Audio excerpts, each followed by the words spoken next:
Now, getting more news, Pakistan has confirmed that they will participate in the NSA level talks in the capital on 23rd August. Sartaz Aziz has confirmed this, that he will be part of the NSA level talks to be held in New Delhi later this month. Aditya is with us to give us more details. Yes, Aditya. Yes, Devina, that is the latest coming in from Pakistan. In fact, Sartaz Aziz, the Pakistani National Security Advisor, was holding a press briefing with the Iranian finance minister who was on a state visit, Javed Zarif. And in fact, he confirmed when a media person asked him whether or not he would like to end the speculation row between the two countries. And he confirmed that, yes, very much a delegation of the National Security Advisor led by the NSA himself, Sartaz Aziz, would be in fact coming to Delhi. This would be on August 23rd and 24th. This is the first confirmation. You know, there have been a round of terror attacks here in India, be it on Gurudaspur and in Udhampur, where there are direct links of Pakistan. And that's what the Indian agencies are not now going to confront Pakistan with. There are dossiers that are being prepared, not just on the Mumbai 26/11 attacks, about the role of Lakhvi and how Pakistan has completely done a U-turn and not done enough. Absolutely. So well, Aditya, be with us. We had seen how there was a U-turn after the UFA talks between India and Pakistan had once again betrayed India. Maruf Raza is joining us to take us through the implication of the NSA level talks to be held later this month in the capital in August. Yes, Maruf. As far as Pakistan is concerned, it would have been very surprising to me if they would have backed out, because they are the ones who've been hankering for talks for some time. Ever since relations between India and Pakistan have been in a seesaw mode since 26/11, and with Mr. Modi's government having called off the talks last time for a relatively frivolous issue, if Pakistan would this time call off the talks, then they would have no face to go to the international community to say that we want a peaceful resolution to Kashmir. That's been Pakistan's official line.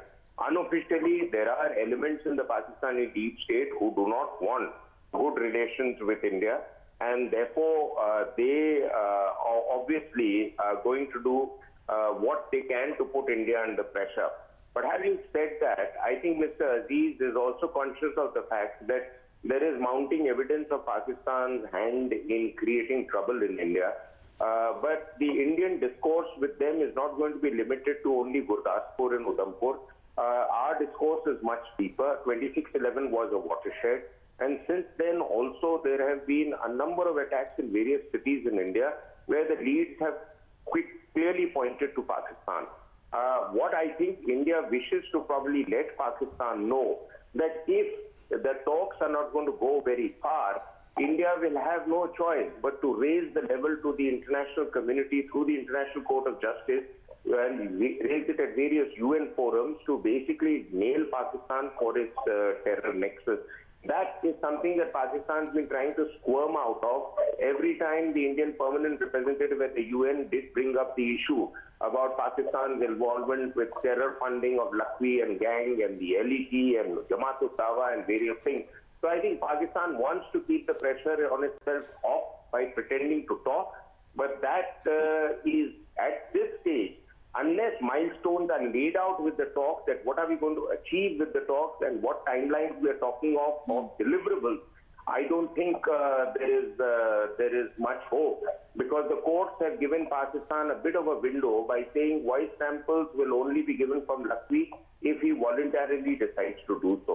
And Lakhvi obviously wouldn't do it. So that nexus between Lakhvi, the military establishment, and the other terrorists is something which will be, India will be hard put to put pressure on Pakistan to come forward. Pakistan's claims about Balochistan and Karachi, where they claim India has a hand, is based on frivolous accounts. There is no substantive evidence as yet, despite an article by a BBC journalist claiming India was funding the MQM, but that has been refuted by India. But Maruf, not only the deliverables are expected on the terror promise that Pakistan has made time and again, but also the latest controversy that we had seen over the fact that the Commonwealth Parliamentary Association Conference, in that Sartaz Aziz himself had said they will not invite Speaker of Jammu and Kashmir Assembly, which was the latest standoff between the two nations. So what remains to be seen is how all these matters will be brought up by India and how India will talk tough in these talks. Well, I don't think too much will come out in the discussions about the Commonwealth meeting of parliamentarians, because these talks are really to define a way forward on how to address terrorism. Pakistan and Sartaz Aziz in particular has been quite under pressure, the establishment, for not adding Kashmir to the joint statement. And the word K was missing from the joint statement, and people in Pakistan in the media were quite livid about the fact that Kashmir seems to have been abandoned as a cause. So the current government is going to go back to doing everything to put Kashmir back at the top of the table. That has been part of Pakistan's essential discourse with India. As far as the parliamentary meet is concerned, I think the government stand is a good, solid one. And quite clearly, you talk to every member of the Indian representative of the Indian Union, or you don't talk to India. And if India pulls out of the governor's parliamentary meet, I think the meet will collapse. But they will keep rigging up Kashmir, and we have to get them to understand that unless they abandon terror, there's going to be no movement on Kashmir, period. Absolutely, Maruf. Thanks for joining us. After a lot of dilly-dallying, Pakistan finally confirming that they will be part of the NSA-level talks to be held in the capital on August 23rd. Thanks, Maruf and Aditya, for all the details.